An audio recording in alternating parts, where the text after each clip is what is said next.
قبل ما ابدا الفيديو اكتب لي تحت في الكومنتس كنت بتستخدم تطبيق ايه في التصميم، وبعد ما خلص الفيديو اكتب لي كومنت تاني لو قررت تغير تطبيق التصميم. وركز في الفيديو كويس لان في تحدي صغير واللي هتعرفه في اخر الفيديو. ده هو افضل تطبيق تصميم على الموبايل، بيشتغل على اجهزه الاندرويد والايفون والهواوي والنوكيا، وبيشتغل على جميع الموبايلات بدءا من السلكيه لحد ايفون اس ام اوف احشي كمان. تقدر تصمم عليه صور وترسم فيكتور وترسم بيكسل وتصمم عليه مجسمات 3 دي، وكمان تقدر تصمم عليه فيديوهات، مع ان اغلب الفيديوهات بتتمنتج مش بتصمم. بس عادي اهبط واللي انت عايزه فهد هيحاسبك. بس انا مش ههبط، وفي الفيديو ده انا مش هتقمص شخصيه البغبغان واقول لك على كلام مكرر كل الناس بيقولوه من غير تفكير. في الفيديو ده انا هقول لك على المفاتيح اللي لازم تعرفها قبل ما تختار اي تطبيق تصميم. كمل الفيديو الاخر عشان مش هخليك تعرف ايه اكتر تطبيق تصميم مناسب ليك وبس، ده انا كمان هدلك على الطريقه اللي هتتعلم منه تطبيق التصميم اللي هتختاره. بعد ما جربت كل تطبيقات المونتاج على الموبايل وعملت فيديو عن افضل تطبيق مونتاج ليك على الموبايل واللي كان ريميك للفيديو اللي قبله واللي نجح نجاح ساحق محق بالنسبه لقناتي المتواضعه، جاء الوقت اني افي بوعدي واجرب كل تطبيقات التصميم على الموبايل. لو الفيديو ده وصل ل 3500 لايك فالفيديو الجاي جرب فيه كل تطبيقات التصميم على جوجل بلاي. هو الفيديو ما جابش 3500 لايك بس الفيديو ريميك جاب 6200 لايك. الحمد لله الحمد لله. بس قبل ما نبدا عايز اقول لك حاجه، تطبيقات التصميم تختلف تماما عن تطبيقات المونتاج. يعني مثلا تطبيقات التصميم معظم الوقت بتبقى سلسه على عكس تطبيقات المونتاج، ومنحنى تعلم تطبيقات التصميم اسرع من منحنى تعلم تطبيقات المونتاج. والاهم من ده كله ان تطبيقات المونتاج فرعين بس واللي هم المونتاج والتحريك، ويمكن نعتبر تطبيقات الكابشن الفرع الثالث. بينما تطبيقات التصميم فتنقسم ل 24 نوع واللي هم استغلال لوحات الالوان، توليد الصور بالذكاء الاصطناعي، تصميم الفيكتور والرسم، الكتابه بالخط العربي، تصميم ثلاثي الابعاد، فن البيكسل ارت، تعديل الوجوه، اصلاح الصور، تحسين الجوده، تعديل الالوان، ازاله الاشياء غير المرغوبه، ازاله الخلفيه، قوالب جاهزه وتصميم سريع، صنع الشعارات، صنع صور مصغره، صنع غلفه الكتب، صنع البوسترات، صنع بطاقات الهويه، تصميم تيشيرتات، فلاتر الصور، وصنع ملصقات ومعاينه النماذج وتحرير الصور، واخيرا وليس اخيرا تطبيقات التصميم الشامل، ودول حرفيا ابناء الفوتوشوب على الموبايل. ال 24 تصنيف دول بيحتووا على اكتر من 700 تطبيق واللي صعب جدا جدا جدا اني اجربهم لوحدي، عشان كده استعنت بمصممين يجربوا معايا التطبيقات دي واللي كلهم سحبوا عليا.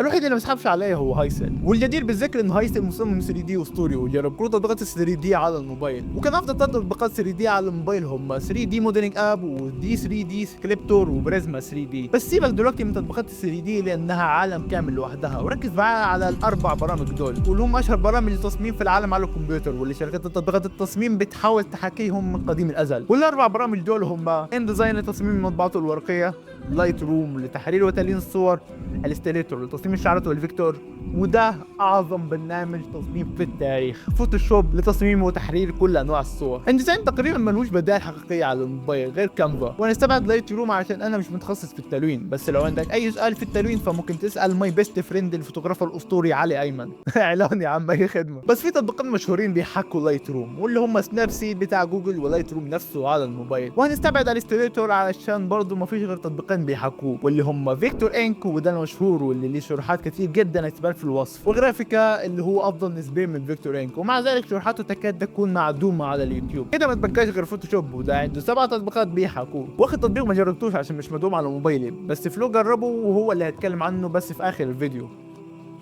عايز تحط معلومه في راسك، وهي ان مفيش حاجه اسمها افضل حاجه في كل حاجه، والحاجه دي مناسبه كمان لكل الناس، بل كل شخص يناسبه شيء معين او مثلث.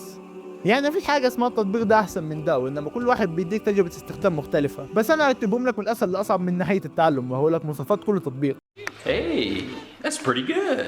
نبدا بكانفا، ملك القوالب. لو انت مش بتفهم اي حاجه في التصميم فده احسن خيار ليك لانه مليان قوالب لاي تصميم يجي على بالك، وهيعلمك ازاي تكون وتفك اي تصميم، وكمان ميزته انك تقدر توصل لحسابك وتصاميمك من اي جهاز، وفي نفس الوقت ده عيب القاتل لانه مش بيشتغل من غير نت. عشان تتعلمه فارشح لك اي توتوريال من دول او الثلاثيه بتوع مستر جارد. ونروح على اللي بعده، بيكسارت، ملك التصميم السريع على الموبايل، وده تحسه كانفا في نفسه بس هو بيركز على تعديل الصور، بحيث ان في ادوات كتير جدا واللي اغلبها مجانيه بتخليك تعمل اي تصميم سريع يجي في بالك. وركز هنا انا قلت تصميم سريع مش تصميم كامل لانه غالبا مش بيشيل اكتر من 10 طبقات في نفس التصميم، زائد ان في كميه فلاتر صور جامده جدا، ده غير القوالب اللانهائيه اللي هتلاقيها موجوده في الصفحه الرئيسيه لو عايز تروج على صورك الشخصيه. وعشان تتعلم بيكسارت صعب جدا انك تلاقي ليه فيديوهات طويله، بس تكتب اسمه على اليوتيوب او التيك توك او الانستا ويطلع لك فيديوهات شورت كتير جدا. وبالمناسبه ما تنساش تتابعني على المنصات دي، ولو بتدور على اشخاص زيي وزيك فانضم لمجتمعي على الواتساب او سيرفري على الديسكورد، واللي بمجرد ما نوصل ل 1000 عضو على سيرفر الديسكورد ديسكورد او 100 عضو في اي جروبات من جروبات الموجوده في مجتمع الواتس، فهنبدا اولمبياد هول واي او هيلو. لسه ما رسناش على اسم، بس رح صوت في منتدى القناه. ونروح على اللي بعده، بيكسل لاب، نقصير الغلابه. قوي جدا، زائد انه مجاني بالكامل، زائد انه بيشتغل من غير انترنت، زائد ان جوده تصاميمه عاليه جدا. وعشان تعلموا فرشح لك قناتين تشغيل دول، ولا صدمت لما عرفت ان بيكسل لاب يقدر يعمل ده كله. سامعين اللي في بالي؟ وكمان عندك الخمس قوائم تشغيل دول من جارد برضه. وما تسالنيش ليه في 5 قوائم تشغيل نفس التطبيق، انا اصلا ما عرفتش التطبيق ده غير منه من كتر ما هو حلبه. ونروح على اللي بعده، بي اس تاتش، ولي عهد فوتوشوب. وده اصلا كان حرفيا نسخه مصغره من الفوتوشوب على الموبايل، عاملها شركه ادوبي اصلا. بس ما تتحمسش وتروح تدور عليه في المتجر، لانهم حذفوه واستبدلوه بتطبيق عبيط اسمه ادوبي فوتوشوب اكسبريس، وده ما تعرفش راسه من رجليه، واخد من كل تطبيق حته. الآن عرفنا ليس لديه أي استخدام إلى القمامة مع باقي اختراعاتي الفاشلة.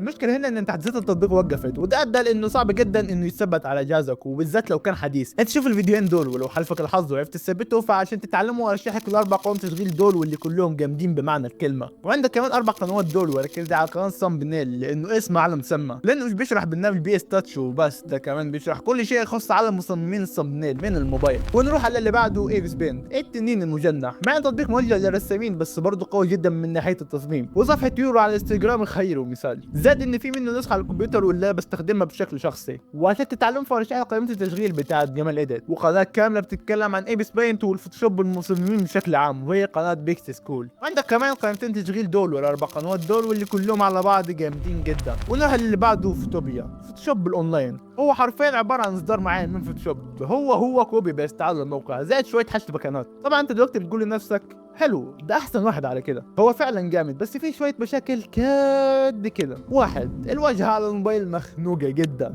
2، محتاج كيبورد وماوس، او ماوس بس على الاقل عشان تعرف تستخدمه بحريه. 3، في شريط اعلانات مزعج مغطي تلت الصفحه. ولو انت قررت انك تحل المشاكل دي عن طريق انك تشتري شاشه وماوس وكيبورد، فشوف الاول 3 فيديوهات دول من رائد. بس في مشكله رابعه، ودي مش هتفرق معاك خصوصا لو انت في مصر، وهو انه محتاج نت قوي.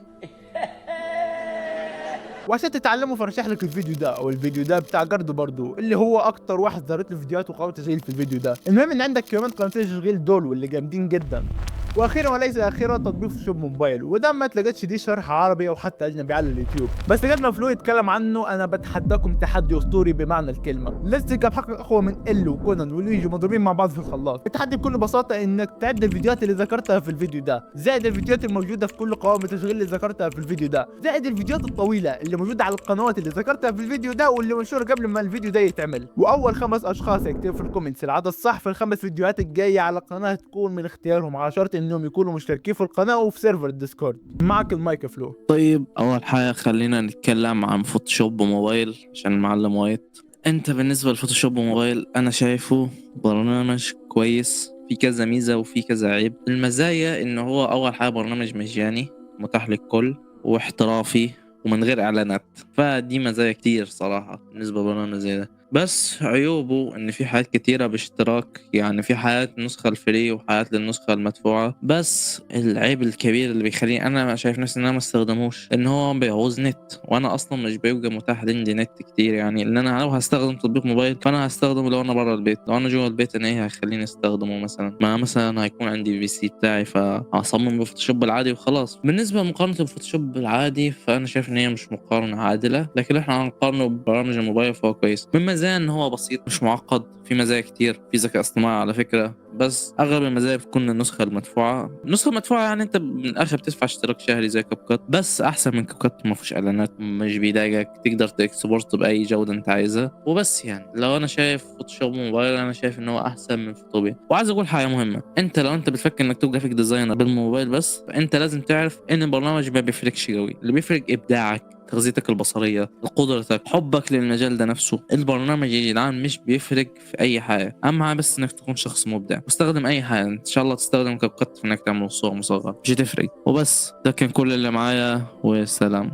وفي تطبيق بونص كمان كده من عندي، واللي هو لايت موشن، وعادي جدا لو عايز تصمم على نفس برنامج المونتاج، وبالذات لو كان البرنامج ده برنامج تحريك. وفي ناس كتير بتعمل تصاميم على افتر افكتس او دافينشي او لايت موشن. المهم عشان تتعلم التصميم على لايت موشن فعندك الفيديو العجيب ده وقائمه التشغيل دي والقناتين دول. لو الفيديو ده جاب 10000 لايك وده صعب جدا، فهجرب ال24 تصنيف دول في فيديو كامل وبالتفصيل. عشان كده لازم ترسل اللايك الرهيب والاشتراك الفظيع، وانك تشارك الفيديو في كل جروبات الواتس ومع كل اللي مهتم. ما تنساش تبحث نسخه من نفسك. مع السلامه.